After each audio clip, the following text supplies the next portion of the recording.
আসসালামু আলাইকুম, সবাই কেমন আছেন? আজকে ঝটপট রান্না করব চিকেন তেহারি। আসলে আমার এমএ ফাইনাল এক্সাম চলছে। খুবই প্রেশারে আছি। সবাই আমার জন্য প্লিজ দোয়া করবেন। ঝটপট হাসব্যান্ডের জন্য রান্না করে দিলাম যেহেতু আজকে আমাদের ম্যারেজ ডে ছিল। তো প্রথমে মশলাগুলো আমি ভালো করে ক্লিন করে এগুলো বেটে নিচ্ছি। এইরকম বাটা মশলায় রান্না করলে কিন্তু খুবই ভালো লাগে। আমার কিন্তু ব্লেন্ডার করা মশলা আছে, কিন্তু এরকম টাটকা মশলা দিয়ে রান্না করলে খেতে বেশি ভালো হয়। তারপর আমি এখানে চিকেনটা পরিষ্কার করে ধুয়ে নিয়েছিলাম। তারপর চিকেনগুলোর মধ্যে আদা রসুনের পেস্ট, হলুদ মরিচের গুঁড়ো এবং লবণ দিয়ে ভালো করে মেখে নিচ্ছিলাম। তো ভিডিও শুরুর এই পর্যায়ে একটা রিকোয়েস্ট করে গেলাম আপনাদের কাছে, প্লিজ ভিডিও কেউ 1 মিনিটের কম দেখবেন না, অবশ্যই 1 মিনিটের বেশি একটু ভিডিও দেখবেন, পারলে সম্পূর্ণ রেসিপিটি দেখবেন, কারণ ইউটিউব অ্যালগরিদম কিন্তু এখন স্প্যাম করে দিবে।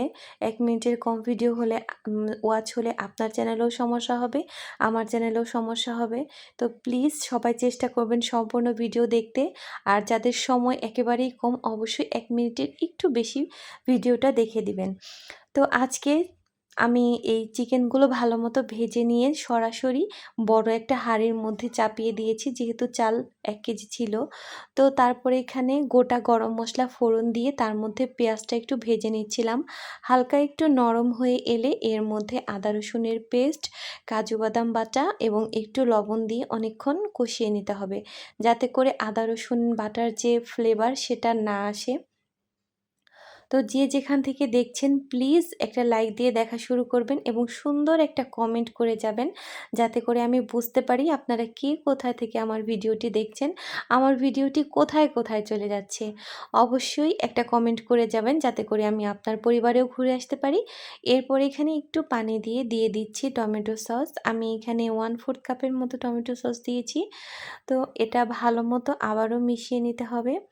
পোলাওর চাল দিয়ে যে কোনো কিছু রান্নার ক্ষেত্রে অবশ্যই খেয়াল রাখতে হবে চালটা একটুখানি ভিজিয়ে রাখতে হবে। 1/2 চামচের মতো সয়াবিন তেল ও একটুখানি লবণ দিয়ে ভিজিয়ে রেখে 10 মিনিটের মতো তারপর ঝরিয়ে সেটা ইউজ করতে হবে। তাহলে কিন্তু পোলাওর চাউলটা একদম ঝরঝরে থাকবে রান্নাটা। তো এই টিপস বলার পরে এখন আবারও রান্নায় ফিরে আসছি। আমি এই মশলাটা সম্পূর্ণ প্যাকেটে এখানে ঢেলে দিচ্ছি এবং যতক্ষণ না তেল ভেসে উঠবে ততক্ষণ পর্যন্ত এটাকে ভালো করে কষাতে হবে এবং এর মধ্যে পানি দেবার দরকার নাই। তারপর ঝরিয়ে রাখা পোলার যে চালটা আছে সেটা এই মশলার মধ্যে মিশিয়ে নিচ্ছি।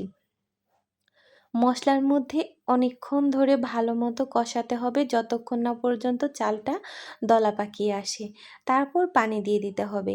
আমার ফ্রেন্ডরা বিশেষ করে যারা হচ্ছে হাজব্যান্ডের জন্য কিংবা তার প্রিয় মানুষের জন্য রান্না করে, অনেক সময় দেখা যায় যে বিরিয়ানি করতে যেয়ে, তেহারি করতে যেয়ে খিচুড়ি বানিয়ে ফেলে। তো তাদের জন্য আমার সবসময়ই একটা টিপস থাকে যে 1 কেজি চালের মধ্যে 1.5 কেজি পানি দিতে হবে। এটা আমাদের এখানকার অনেক বিখ্যাত এক বাবুর্চির একটা রেসিপি। উনি আমাকে মূলত শিখিয়ে দিয়েছিলেন যে 4 পট চালের মধ্যে 6 পট পানি দিতে হবে। মানে 1 কেজি চালের জন্য 1.5 কেজি পানি দিতে হবে। এটা খেয়াল রাখবেন, তাহলে পোলাও, বিরিয়ানি, তেহারি কখনোই দলা পাকিয়ে যাবে না, ঝরঝরে থাকবে। পানিটা যখন এরকম টেনে আসবে তখন কয়েকটা কাঁচামরিচ দিয়ে দিবেন, লবণটা টেস্ট করে নেবেন, তারপর দমে রাখলেই রেডি হয়ে যাবে ঝরঝরে চিকেন তেহারি।